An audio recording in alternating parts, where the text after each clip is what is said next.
How's it going, ladies and Bruce? I'm Sixkilla and welcome back to Sekimeiya. I'm excited about this one because it is finally time for us to learn some backstory about what has caused this shift in Shiroya's personality, this supposed tragedy or death that has happened, to strain Atsuki and Shiroya's relationship. Been looking forward to finding out about this. Yeah, let's get into it. Shiroya and I knew each other since our first year of elementary school, where we became classmates for the first time. Our parents were friends, which quickly tied us together. We would see each other one another during school and our parents' meetings, so we grew close fast. Before becoming classmates, we already met a few times, but we never exchanged any words. Our parents worked for Yushibana's hospital, but their work involved securing deals with entities outside of town, which made them travel very often. We'd been told that the four of them were a group of friends since long before we were born, and that they all met when they were ranked lower in their workplace. A bit more than a year prior, they'd accepted a job offer overseas. Despite their insistent attempts at making us accompany them, we were strongly against it, as we'd lived in Yushibana our whole lives, and the idea of travelling to another continent wasn't a pleasant one. Unlike them, we didn't even know the language there. They'd eventually had to give up and accepted paying for our necessary expenses like food and rent. We lived by ourselves since then. 1 year ago, Shiroya and I finished high school together in Yushibana. People tended to move out if they planned to attend university, seeing as the closest one was hours away. That was why we hadn't yet decided what to do, and had thought of the year 2011 as the pivotal point where we'd decide. Money wasn't an immediate problem for either of us, and we weren't sure what we wanted to study if we decided to move. The last important factor that influenced our decision had made an appearance in our lives when we started middle school. Most of us were the same people who attended elementary school together, but a new classmate named Miya moved to Yushibana that year. At first, Shiroya and I didn't talk to her much, and neither did our usual group of friends. Miya quickly became comfortable with other people of our class, which kept some distance between us. That changed 3 years later, the day she approached me when I was alone. It seemed like she felt curious about us and wanted to hang out. I never really understood what drove her to do that, but we spent an entire afternoon together, and immediately after that day, she would spend some time with me every so often. A few months later, she appeared when Shiroya and I were together, and they introduced themselves in more depth. Since then, the three of us started to become more comfortable around each other after school. It was a bit strange since Shiroya and I were used to being alone, but we quickly took a liking to Miya. She was a blunt and sincere girl, one who didn't seem to have many worries in life or think too hard about things. Even though she made her way into our lives out of the blue, we shortly became accustomed to her presence. While initially she'd passed the time with us sporadically and acted as another link between Shiroya and me, the frequency increased to the point where the three of us would spend almost every afternoon together. Last year, the end of high school became a little obstacle for what had grown to be our daily lives. Miya was different from us in the sense that she knew she didn't want to continue studying, and she instead started searching for a job in Yushibana while living with her parents. The previous summer was not an easy one for us. Shiroya and I weren't sure what to do with our futures, and we knew that if our decisions differed, we might stop seeing each other. Behind everything else, that was always my biggest worry, and at the same time Miya was only focused on searching for a job that could want her. I felt like I was stuck in the past, wishing that our school days could continue as always. Meanwhile, the uncertainty of the future wouldn't let Shiroya rest easy. That made it hard for us to keep up with each other, and even though the circumstances were perfect for a summer together, the three of us spent it alone. It all started to shift back to normal once Shiroya and I decided that neither of us wanted to move out for the time being. We would spend one extra year thinking about it, so at first, that was a perfect excuse to go back to how everything had been before the holidays. Unfortunately, everything quickly appeared to be really stiff. Shiroya and I had talked frequently about our decisions through messages, but the three of us hadn't personally seen each other in a while. None of us were at our best, and we felt down and unenthusiastic. That made our relationship loosen even further, and the distance between us kept increasing. When I realized what it had all turned into, sadness really got to me. I couldn't do anything but go back to our routine. I wasn't sure if they wanted to. Other friends I had from school had completely disappeared from my life in the blink of an eye. For 2 or 3 months, my old life continued fading away. That was until I received a call from Miya. She confessed to having been feeling like me and wanting to restore everything. I immediately called Shiroya, who sounded in the same need. It was just over 2 weeks before the Sekimeiya showing when we met at my house. We'd gone the longest time without meeting, but we still recognized each other as people we'd spent the entirety of our teenage years with. It was a bit hard at first, but since we knew the three of us wanted to finally get over our new barriers, The constricting ice that had formed around us broke much more easily than I anticipated. We said that we'd go back to how everything had been during the start of the year. The three of us needed it, and had been fearing that it had ended long ago. Even though we'd settled that, there weren't many things to do during the winter in Yushibana. Hanging out and talking for hours used to work in the past, but during the fresh starting days, that might have not sufficed. That's how we came across Ashiya's claim that on December 15th, their biggest event to date would be held. Shiroya and I disliked Ashiya to an extent, but Miya, having moved to Yushibana as a kid, didn't share the same feeling that had been prominently pushed onto us by our older residents. She had only been vaguely told about the main outline of it all, so when she proposed attending to the event, we couldn't refuse it. It honestly sounded like a fine idea to us. Anything the three of us could do, was good, I guess. According to the announcement, an event was held in Ashiya Tower every Thursday, each one requiring special entrance tickets. We accepted it and bought them before they ran out. December had always been a special month for me, and Shiroya, my birthday was on the 21st. That's my birthday. No joke, that's actually my birthday. While hers is on the 19th.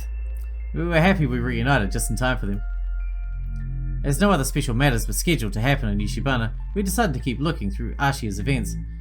One that might have been interesting to schedule for January 26th, when every gemstone in the building would have been replaced. We thought that if we enjoyed it the first Thursday, maybe that'd be a good day to return. Meanwhile, we agreed to meet up frequently until the 15th. However, just the next day, Miya died. We found ourselves in an incident that took her life, and Shiroya had to be hospitalized. It was comically tragic. Everything we thought we'd regained was immediately ripped away from us. Shiroya was in a coma for a few days, but she ultimately didn't suffer from anything major. The days during which I waited still, thinking that I might have lost the last two people from my normal life, were harder than anything I thought I'd ever have to suffer. To add unnecessary cruelty, neither my parents nor Shiroya showed up, and they only talked to police officers and doctors over the phone. My parents even used the opportunity to request me to go live with them. They'd been very insistent about that in the past, and the incident gave them a chance to force it even further. I had almost never talked to Miya's parents, but when I saw them talking to the agent in charge, it was clear that they were devastated. Everything in their lives had collapsed in the span of a single day. When Shiroya woke up, I was in her hospital room and told her about what had occurred. Without being able to cry, she must have despised everything that had led to that outcome. After the doctors had told her that she wouldn't have to spend any more time in the hospital, I offered to let her stay at my house. Having each other as company should have been beneficial for both of us, and my parents' house was big enough. She almost accepted immediately, but she ended up saying that she'd think about it. I insisted, saying that it wouldn't be a bother, and accompanied her to her apartment. The next day she accepted and came over for a temporary stay. Despite all my efforts of being helpful, I spent the days closed up physically and mentally, hating myself for that too. I remained shut in my room, sleeping during the day and glancing through the window at night. The life we'd lived for years and had met an abrupt end immediately after resuming itself. It wasn't something anyone should have experienced, and it was nothing short of impossible for us to stop wallowing in our own pathetic misery. I didn't want to distance myself from Shiroya. Facing the thought of being left alone was unbearable. That was why I'd immediately asked her to remain together for the few days. At home, we briefly saw each other every day, but no conversations aside from simple words to coordinate ourselves came from either of us. At least she spent the days with Maxie and Umi, a dog and cat that had lived with me for years, which I hope made her feel less lonely. I also got to hear her voice a handful of times when she talked to her parents over the phone, but they never ended up coming. On the 14th, the day before the event, we would meet in the living room and saw the 3 tickets we'd bought for it inside the brown purse Miya would sometimes carry. Knowing that our plans would never happen completely tore me up. I didn't know whether to throw the tickets away, but before I could decide, Shiroya spoke up. Should we still go? It wasn't at all something I'd expected to hear, but it conveyed everything. Shiroya had been feeling... I'd been trying to muster the strength to say it myself too. Despite our sudden loss, she didn't want us to grow cold again. We decided we'd go anyway. Try not to let the death of our closest friend directly kill our relationship too. We saw it as confirmation that, even though everything looked more than grim, we did what we could to make it eventually get better. We finally talked a bit before the night came. Our schedules were all over the place and we had to wake up very early to make Ashiya Tower before 9 o'clock. As the night went on, it was clear that neither of us would be able to sleep. Painfully conscious of our surroundings, we both stayed awake, unable to rest in any way. Once it was clear that it would persist, Shiroya suggested leaving early. It was a relieving thought, which I considered proposing already. I agreed immediately. I need to move and feel the cold of the night. From Mia's purse, Shiroya took 2 of the 3 tickets and put them in hers, along with her identification to validate them, and the keys to my house. As we stepped outside, a calm and pleasant night welcomed us back to our town. We walked through desolate streets without an objective in mind, letting time move at its own pace. Eventually, we reached the outskirts. We were close to Ashiya. We wouldn't usually walk through that part of Yushibana, but we waited right outside the tower in a little plaza Ashiya kept clean, waiting for the sun to rise. At 6 o'clock, everything around us was covered in snow, and even though we'd grown used to the sheer cold of the mountains, staying outside for that long exceeded our limit. We walked to the entrance of the tower, and were told by a guard that we could wait inside until the doors opened to the public. We were met by a lady, sorting a bunch of papers behind a reception desk. Shiroya and I hadn't talked much, but not leaving each other alone more than sufficed. The only other person was a man in the middle of the room, wearing a lost look. He glanced at us for an instant before going back to his previous gaze. We'd later learned that his name was Curator, and I would speak to him for the first time in the event room. Things had continued and led to death. Once again, the cruel sensation of death had appeared before us after avoiding it for almost 20 years. It had taken a single dead body to make me reminisce over my whole life. I'd started to think that I'd been climbing the first steps to get over what had happened by immersing myself in our present incident, but that had been far from accurate. Even though I'd gotten Shiroya to start returning to her usual self, at that moment, her face gave away how meaningless that had been. Words started making sense again. Sai, who had been thoughtlessly messing with me, without a clue what my last few days had been like, was accusing Katai of murder. You're out of your mind, I would never kill anyone. Then why did you do it? Don't you recall what we've been doing? Nobody else could have been here to do this. What if you were the one who did it, Sai? It was pissing me off. It was reasonable to think that Katai was the culprit, but accusing anyone of stealing someone's life so lightly was something I really didn't like. For that very reason, Shiroya was surprised when he heard me suddenly spit those words. Excuse me? I was with Akuro on the 4th floor, and the last time we entered this room, we all saw it empty. He's right, we didn't move from here. Do you intend to say that maybe we both did it to frame Katai? No, sure, that might also be a possibility. That lets Katai not be a murderer, but Sai had an easier way all by himself. He said it earlier, right? That he went to check if the Sekimeiya had truly disappeared while you all waited next to the stairs. He even admitted to having spent a while thinking about what had happened. The event room connects both hallways, and from the stairs, you wouldn't have seen what was happening in the hallway B. You saw Naomi and chased her up to this room. You definitely could have done this. I couldn't let out the word kill easily, since I didn't believe that to be the most likely truth, but I didn't want to let Sai act as if Katai had to be forcibly labelled as a murderer if other possibilities existed. You're not being serious, right? Do you think Naomi would have yelled? There's blood on the wall. So since blood is coming from the back of her head, she was probably pushed into it. It follows that she was seeing her killer as it happened, and she would have yelled. We would only have missed such a yell if Katai and Naomi had been the only ones present on this floor at the time. But what if she didn't yell? You can't possibly be saying that blood on the wall means that she had to. Maybe it happened too fast for her to react. Maybe her mouth was covered. Atsuki, don't be stupid. You must also be aware that Katai had to be the one who did this. The blood on the wall is right next to the door, and Naomi's body is perpendicular to the wall. If you're going to push someone against a wall, you'll need to be further from it than your victim, right? Meaning that the culprit was further from the door than Naomi. You could infer from there that they'd either entered the room before Naomi, or they entered at the same time. That makes sense if Katai was the culprit, but if I chased Naomi here, I wouldn't have had it easy to push her into the wall. She would have been further into the room than me, so I would have had to push her against one of the other 3 walls. Obviously, that she would not have run into the room only to be cornered. She would have escaped from the hallway. Or maybe you entered the room first, and the noise lured her in. Maybe you chased her down when she was in the middle of the room, and since she headed to the exit, you pushed her against this wall. I'm not trying to accuse you, but stop acting as if Katai must be responsible. Also, what the hell is this smell? Does anyone recognize it? Everyone denied it with nearly imperceptible movements. They all noticed it, but seeing so much blood under her body must have forced them to ignore it. We had to continue for 11 hours, bearing the thought of being trapped with someone who had killed a person. I have no idea what it is. Me neither, but fine. Tell me, Atsuki. Do you believe I killed Naomi? There's a working security camera here, for fuck's sake. Do you think I'd ruin my life to kill someone I didn't even know a couple hours ago? I don't really think you're responsible. Then you're accusing Katai too. Sure, I could have had the chance to do it, but there's no other possibility. If you're saying you didn't think I did it, you're also saying you think Katai did it. I would never kill a person. This has gone too far, Sai. Oh, shut the fuck up. You're wrong, there's at least one more possibility. What, did Naomi jump into the wall and break your head open? Remember when the elevator went up, before you all reached this floor? It stopped on the 6th. Shiroya and I made sure no one could have gone unnoticed, but there's a way around that. Right, through the door we can't open. The one leading to the attic. He's right, someone could have gone in before we got there. Shiroya was trying not to let the shock and despair consume her, and I was glad to be backed up, even though Erina and Isla should have reacted to the mention of a door that they hadn't seen, but didn't so much as twitch. But it was locked, right? Didn't Katai say that a unique key was required to enter the attic? Yeah, but imagining a culprit with that key isn't all that crazy, is it? Please, this is just pathetic to watch. What is? It also took me surprised. Katai was looking directly at me. Atsuki, stop trying to find non-existent ways out.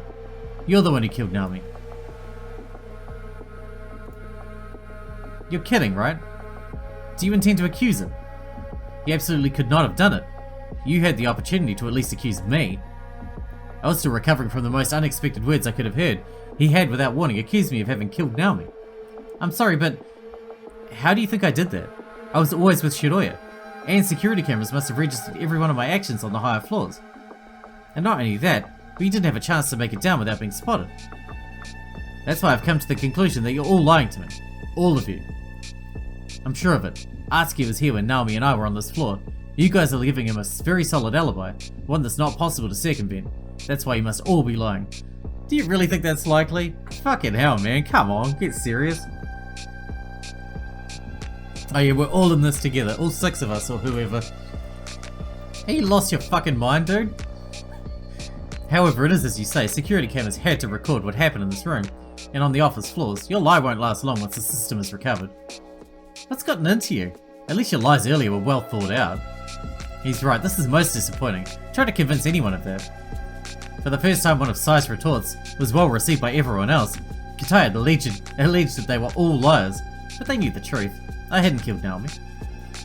You're only digging your own grave by acting as if we're all conspiring against you. You had an actual method of escape that Atsuki provided you with. Taking it would have been a much smarter decision than boldly accusing him. It's especially idiotic even for this guy. Why are you even saying that Atsuki was on this floor? Because I saw him. After Naomi left, when she understood that I wouldn't believe her claims, I heard a noise. In this hallway B, I saw Atsuki. It surprised me, so I kept silent and waited for him to move. However, trying not to be seen also made me lose track of him completely. I looked around a bit, but I couldn't find him or Naomi again. When I went back up, I saw him with the others, and you all said that he could not have been downstairs. That's what leads me to the conclusion that you've all been lying to me. That ridiculous claim, if anything, explained why Katai had insisted multiple times that the elevator group might have been able to sneak down. Naturally though, it was met with silence and shared disapproval. At least this proves you're nothing but a lying machine. Your fuel must have run out and now you can only fabricate these pathetic things. You think you sound smart, but I believe all of us here know that you're the one lying. Let me just tell it to you straight. In a 1 in a million chance that you're either telling the truth or hallucinating, what you saw could not have been Atsuki. If you actually saw someone, it wasn't him. Incorrect, I'm certain it was him. His clothes could have been borrowed, but borrowing a face and the size of someone's body is much different. I don't know why you're all lying and aiding a criminal, but I'm certain of what I saw. Then we're left with a hallucination. Did you get your brain checked recently? I'll refrain from saying anything else. When this is all thoroughly investigated by the police, the truth will be proven. As I knew I hadn't killed anyone, I hadn't been seriously considering any of it. I'd ruled it out as just Katai's desperate, pathetic and ineffective way of not being suspected. My attention had diverted to one of the cabinets present, with us in the room. At first glance it looked like every other cabinet we've been seeing, but there was something unusual about it. On its right side was what looked to be a small wheel. To get a closer look, I approached it, making sure not to step on any of the blood. As I moved to it, I was once again reminded of the inexplicable door I'd never smelled before, which was starting to blend in seamlessly. Did you see something? Yes, this. Oh, it's a temperature regulator. How interesting. What's it set at? Nothing. It says room temperature. I turned around to meet Katai's eyes. Some cabinets have temperature functions like the Sekimeiya's. This room has them. The white wheel looked a bit damaged, which is what had caught my attention. Anything could have caused that, but it went against the elegance seen everywhere else in the room. I kept inspecting it. Behind it, I quickly noticed another similar wheel, a bit smaller in size. And what's this one for? That one? It regulates the temperature. I can see the degree symbol, but this one isn't set to anything, not even to room temperature. I mean, why are there two of them?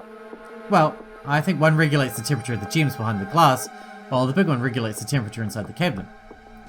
I see. To store gems that also require a determined temperature. I tried to lift up the cover, but it was too heavy. How do I open it though? I don't seem to be able to. I don't know, I never opened one. And you never saw anyone opening one through the cameras? Perhaps I have. I think they first looked behind the cabinet, but I'm not sure what the process is. These cabinets have an actual method of locking them so that the temperature inside is well preserved. I tried following his instructions. Behind the cabinet next to the wheel there was a very small plastic latch that I was able to open.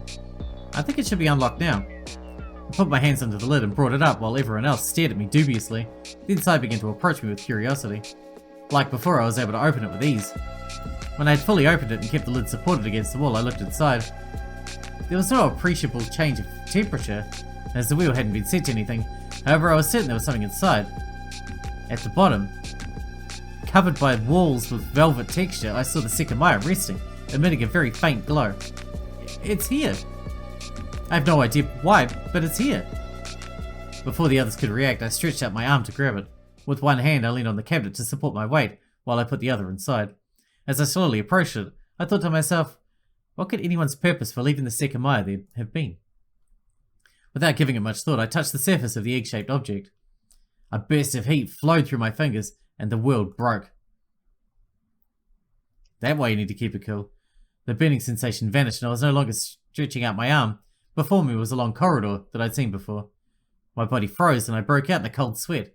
A heavy cloak of confusion was cast on me as my heart took off like a rocket. Something had happened to me. Something that I'd never experienced before. When I slowly began to discern my surroundings, I saw that I was in hallway A next to the lobby. I tried to calm down and think. I timidly moved my head and saw the huge shutter blocking my way to the outside world. Around the hallway A door, dark marks that had been left by the smoke were easily noticeable. Next, I moved my legs forward. I was still able to control my whole body. Nothing seemed to have changed in that regard. I moved into hallway B, which surrounded me with its dark, unsettling scenery and pure silence. In the right wall, I could see the door of the room that I'd been in a few seconds ago. It was closed like all the others. As I gently approached it, I tried to think about what could have happened. However, it was as bizarre as it sounded. I touched the Sekimeiya and appeared in the lobby. Not only that, but it had been instantaneous. Not an ounce of time had seemed to pass before the scenery around me had changed. I gripped the knob, and as soon as I started to open the door, I saw blood on the floor. Naomi's dead body rested, wearing a distressed look. My senses alerted me of another change.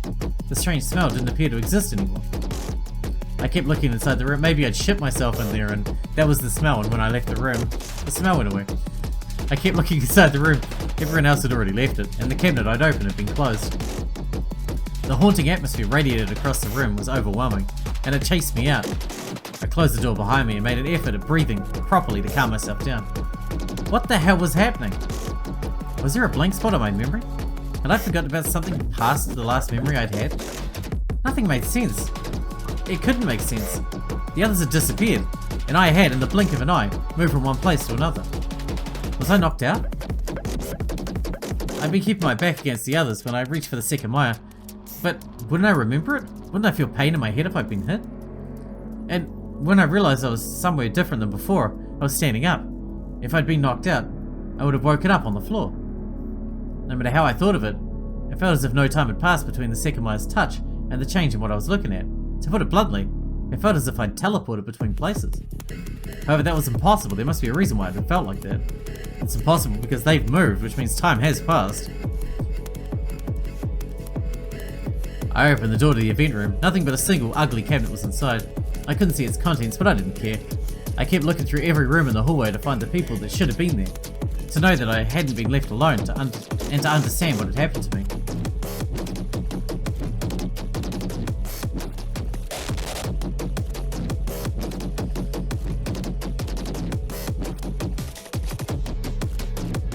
They're gone. What the hell is going on now? That's intriguing. I opened and closed every door in quick succession until I knew I was on a desolate floor. Where was Shiroya? In front of me was the elevator door. I wanted to see the others, so I called it. If they were somewhere above me, they would hear the sound and come down to find me. After I pressed the button though, nothing happened. Is it here? I reached to grab the handle of a big metallic door. As I suspected, I was able to open it. Since I would be able to draw people to me, I had to modify my idea. I boarded the tiny elevator and pressed the button for the 6th floor. If anyone could hear it, I'd hope they'd be lured to me. This is when we heard it go to the 6th floor. This is the moment, right now, that Katai saw us walking through the hallways. This is the elevator noise that we heard while we were on the 4th floor. He heard himself go up. What the fuck? That's right? That's how Katai saw us. He saw us because somehow we've gone back in time. The Sekimeiya has taken us back in time. Just a little bit, but we exist here, but also there. Both versions of ourselves exist at the same time. Alright, here we are. I boarded the tiny elevator and pressed the button for the 6th floor. If anyone could hear it, I hope they'd be lured to me. It was my second time taking a full 6th floor trip in that gloomy space, and being alone only made it worse. Just what had happened? I hadn't stopped accumulating questions since we got entrapped, but the situation I was in surpassed all of them. Being alone let me look out inside the elevator freely. I stared at the red button with the word stop on it. Once again, that told me I was inside a fairly old elevator. As those types of buttons had recently disappeared to avoid criminal attacks, they would usually stop it abruptly, mostly in case someone got stuck on a door. Other times, they'd only play a loud alarm through the building. On the wall next to it, there was a little paper with instructions detailing how it worked. I took the time to read it, trying to calm myself down. Pressing the stop button will instantly deactivate the elevator and contact an emergency line. It is strictly prohibited to press it without a good reason, and to prevent ulterior uses, the elevator won't be enabled again until the staff member consents. Keep in mind that you are being recorded. I looked behind me and sure enough I saw a small camera in the upper corner letting out a green light. It seemed Ashiya had made sure the button would only be used during a real emergency. Regarding the contact line, it was likely it had been nullified by the alarm. The remaining seconds once again left me in awe at how unsettling that small and quiet elevator could get. Even though I could hear the friction of the ropes, that imposing and deep sound that was more than apparent outside couldn't be appreciated well from the interior.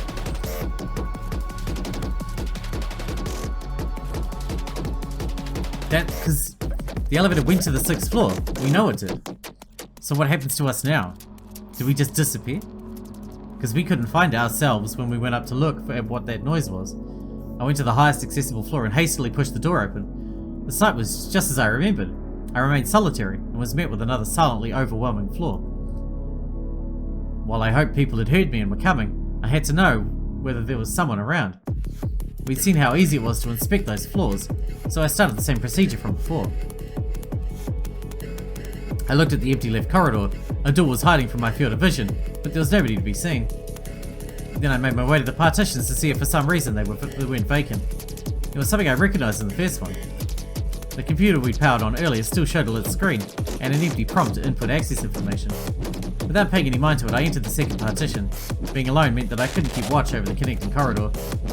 In the second and third partitions, my only company was a functioning camera, recording my every movement.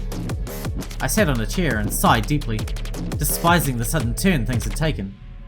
Did we not have enough already? What the fuck had just happened? My whole body hadn't stopped shaking for a second. I rejected the thought that any of it was real. I left the 3 partitions open once I left the 3 partitions once I felt ready to continue, but I still felt beaten. I was about to repeat my movements on the floors below when I heard a very distinguishable sound coming from my left. Footsteps, and ones I knew I'd heard many times in the past. I turned around and saw Shiroya coming out from the left corridor. I didn't have time to act surprised or throw a bunch of questions at her before she spoke. Oh, you're here. I found something. What? Completely unfazed, she opened the transparent door and entered the first partition. I was left outside, bewildered and utterly confused. Without looking back, she stepped into the next door. How could that be a reaction after seeing me? I was too shocked to follow her. Even though my confusion had only grown stronger, I was glad to see I wasn't alone, and she had appeared from the left corridor. I walked to it. I knew an extra door was located at the end, so I approached it, wondering if she'd come out of it. But it was still locked, and nothing out of the ordinary could be seen at first glance. Trying to decipher her words, I ran back to the door of the partitions and entered them to try to understand what was going on. The first partition was empty, so was the second one. A chill ran down my spine when the third one didn't appear any different. I froze for a few seconds, questioning what had happened to me and Shiroya. I recalled having teleported from one place to another. She couldn't have disappeared from the partitions, could she? I exited them to look at the other corridor. There was nobody there. Dumbfounded, I went down the stairs.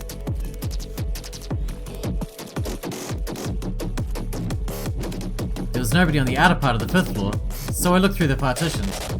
All 3 of them were empty. I was about to make it out. I stopped myself in the middle partition, lost and much more than confused. What the hell was my objective? Hadn't I just found Shiroya and been completely ignored? She'd acted as if I'd been a ghost, and had moved on, only to immediately disappear again. I hadn't stopped moving since we'd gotten trapped, but that was the first time I couldn't settle on an objective to pursue. I took advantage of it to sit in a chair for a little while, attempting to calm my alarmed heart down. But it was useless. I thought about what had happened and felt as if I was messing with myself. What could I make of Shiroya's behaviour after feeling like I'd literally teleported? It was insane, and I feared there was something wrong with me. After a while I knew I had to continue looking around, but no determination came to me. Since I'd seen Shiroya, everyone else should have been nearby, so I kept moving down the floors. I went to the 4th floor and looked through it. I slowly moved down to the 3rd and repeated the same process. I didn't see any signs of life. I repeated the same inefficient movements on floor 2, and yet again, the result was the same. The crystal floor, where my lonely adventure had begun, was the only one that remained. Surely anyone would have been able to make it past me while I'd looked through the partitions, so I couldn't be certain nobody was above me, even less so having spent minutes inside one. I didn't know where to begin, but I quickly spotted an obvious point. After peeking at both hallways, I saw an open door in hallway B. It belonged to the room where we'd found Naomi's corpse, where I'd last seen the others. I approached it, but I couldn't see what was behind it through the small gap. As I kept getting closer, I started to hear something. There were voices sounding shocked and confused. The doorknob was finally in reach. I ignored it, simply pushing the door open, and a very familiar sight appeared before me. What? How did you... Where the fuck did you go? Shiroya rushed to me and asked me the same thing. Meanwhile, I looked at the 6 pairs of eyes focusing on the most intense gazes on mine. On the floor, Naomi still lay in her own blood. I don't know. What exactly are you asking me? Just a minute ago, you looked inside a cabinet. How'd you make it out of the room? Just a minute ago? Are they messing with me? There was no way Shiroya would... You mean to say that I disappeared from in front of the cabinet? Atsuki, don't fuck around. We don't mean to say that you disappeared. We're asking you how you did it. I didn't do anything. I touched the Sekimeiya and instantly appeared in hallway A. Excuse me? You were talking about how you were the true culprit of this murder. You clearly did something to shift our focus. Nobody thinks that except you, idiot. Wait a second though. What's in this cabinet is not the Sekimeiya. Huh? I'm certain it was. I touched it and I felt it burn in my fingers. Not the one we saw earlier at least. Look. He put his right arm inside the cabinet and removed it, holding an object that looked very similar to the Sekimeiya. Yeah, that's the only thing that was inside. I have no idea how you made it to the hallway. There's nothing else in the cabinet. My eyes were still directed at the Sekimeiya inside his hands. It no longer glowed at all, and it was grey. I'm telling the truth. What I found in the cabinet looked like the Sekimeiya we'd seen. I saw it glowing in the dark. I had to explain myself however I could, but I had no concept of what had happened. But this thing doesn't glow. Katai said he doesn't know what it is, even though that means nothing. I'm saying what I know. This Sekimeiya was never here. Atsuki, let me try to understand what you're saying. You mean to say that when you touched that thing, you teleported outside? That's what it felt like. Everyone looked skeptical, but they remained quiet. You weren't here by that point yet, though. When I found myself in the lobby, I entered this room and only saw Naomi's body on the floor. I went up to the 6th floor to find you and eventually went back down. That's when I found you here. I felt strangely uncomfortable while I attempted to explain myself. It sounded crazy. And if I wasn't, they were the ones tricking me. The only explanation was that I'd been knocked out in some way, and they were acting as if it had just happened seconds ago. Isla, still between Ed and his arms, looked at least dubious of me, but she still seemed to be trying to process it that her friend's prediction hadn't come true. So you want to make us believe that you traveled to the past. That's impressive. To the past, right. That was the conclusion to draw from what I said. Not only teleportation, but time travel too. It was a ridiculous claim, even if they'd really seen me disappear. Are you hearing him? I bet you all thought he was innocent before seeing his true colours. You can't honestly tell me you believe a word of what he's saying. Then how do you think he escaped from this room? I saw him vanish with my own eyes, and I believe we all did. You said there's no hidden paths in these rooms. Tell us, Atsuki, how'd you do it? There's a security camera here, so your trick has been recorded. Will you claim ignorance and state that you travelled to the past? Yes? You fuckwit? Oh my god. Man, he's getting really fucking in your face, huh? It must be because he's getting pushed to the limit, I suppose. Oh well. We better wrap this one up here, but that got really intriguing. Obvious conclusion to draw. We went to the past. That's how Katai saw us in the hallway. And that's what made the elevator move to the 6th floor when we were in the 4th floor. So it's a time-traveling rock. Brilliant. Can't wait to see how this goes. Now it's really got my attention. You know, I love those time travel stories. And we've been doing a lot of them. Hope you guys enjoyed it. Thanks so much for hanging out with me, and I'll see you in the next one.